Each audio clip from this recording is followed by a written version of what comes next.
به نام خدا سلام عرض می‌کنم خدمت شما بینندگان عزیز و ارجمند و علاقه‌مندان به برنامه‌های ورزشی. با برنامه 90 در خدمتتون هستیم. برنامه نوپا که سومین گام خودش رو داره برمی‌داره. برنامه‌ای که می‌پردازه به آنچه که در هفته گذشته بر فوتبال کشورمون گذشته. وقتی زرینچه اضافه شد واقعاً یه مثلث خیلی پوان‌آوری برای استقلال تشکیل شد. خودمون پول می‌ذاشتیم پیراهن تیممون رو بخریم یا تا زمین تمرین با وانتبار میرفتیم. الان ما اوایل کاریم، خب 3 هفته گذشته، از الان نمیشه پیش بینی کرد چه تیم قهرمان میشه. صبر کن آقا عادل، حالا به شما میگم چرا موفق نشدیم. من مقصرم. کماکان توپو در اختیار داره، عالی کار میکنه. چه تکنیکی داری این آرش برهانی. فوتبال هم احتمالاً زیاد تماشا میکنه و توپو حفظ کردم انداختم سمت آقای انصاریان. آقای انصاریان زد، نمیدونم چرا. بابا این کارت بده نکن. آیا این کار بد بوده به نظر شما؟ نه، گردنتون اینجا نکنید. حالا بگذار از این. نه نگذارید. آخرام بگذاریم. ضربه به شما میزنم یه ما نخوبید. اون ضربه حالا اجازه میفرمایید. اون ضربه شد شما یه هوک زدید این هوک نه.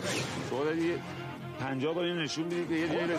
من ضربه اگه قرار بهشون بزنم که ایشون نمیتونه بلند شه که بنده خدا. اصلا ضربه وارد شد.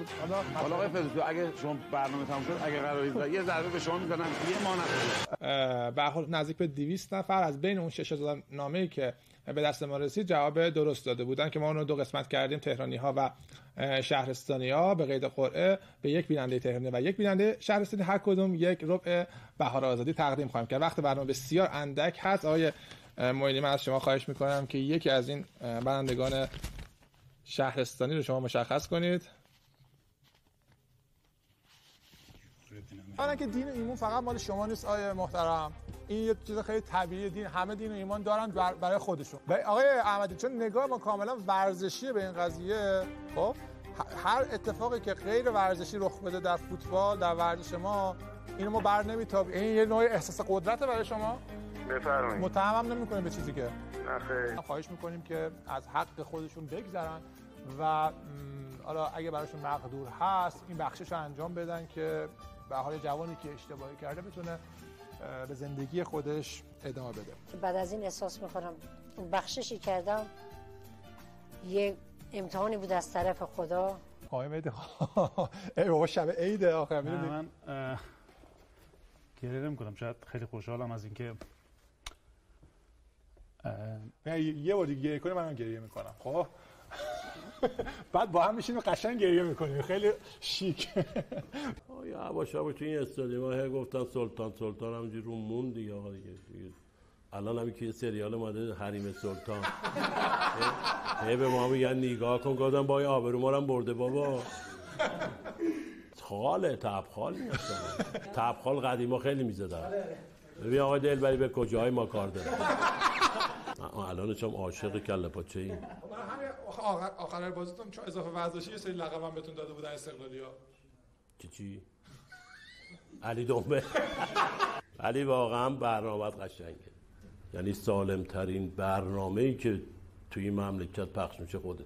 بازیکنی که زیر ابروشو بخواد برداره، اون بازیکن باید بره فوتسال بره بانوان بازی کنه. موقعی که از دیشب ما میدونستیم که آقای قهرمانی قش کرده اونور، من با همکارام نشستیم گفتیم این قش کرده اونوری. بذارید شما یکی از مشکلاتتون تو برنامه اینه که اگر احساس میکنید یه نفر حرف حساب میزنه زود صرفش رو اصلا شما اتفاقا خیلی من دوست دارم حرف حساب بزنید. نمیذارید. من خیلی دوست دارم، من منتظرم.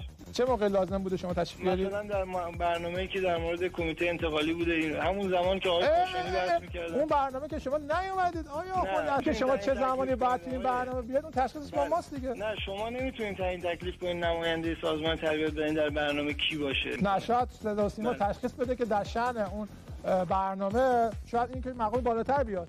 خیلی طبیعیه، حق طبیعیه. خب این اگر اینجوری خب پس همونجوری که ما می‌خوایم به امر باشگاه صحبت کنیم، سرمربی باشگاه میاریم، نمی‌ریم دسته دوم سومشو بیاریم. من حق ندارم صحبت کنم. شما حق نداری. شما فقط در مجمع جناب عالی فقط یک عضو هستید. در مجمع جناب عالی یک عضو هستید جناب کفاشیان. نه باید تعقیب بشه. حالا اینجا با آقای جعفری اول رایگیری شما رای خودتون دارید میندازید اینجا توی، بعد میان اینجا یه داستانی تعریف میکنن، میگن فلان کس تو نمازخونه است. حالا بعدش تصویرش داریم. اینجا شما آقای جعفری وسط تصویر هستن، یه رأیو میگیرید توی انتخابات فارس، این بعد میرید اون پشت پر میکنید، اونم میندازید. زمانی که ما وارد زمین شدیم من احساس کردم که اصلا حالت عادی ندارم. خیلی از صحنه‌های بازی رو واقعا ما یادمون نمیاد چه اتفاقی افتاد. شما چی خوردید دقیقاً بین دو نیمه؟ مثل همیشه ما آب و اون مواد ایزوستان. شما خوردید زمین، یه تاثیر دیدین شما خوردید زمین، یعنی بیخودم خوردید زمین. لیدر بیاد به سرمربی تیم فوش بده، چی قبول میکنه؟ بعد منم بیخیال بگم که دستتون در نکن، سلام علیکم، خیلی ممنون، پاشم برم بالا.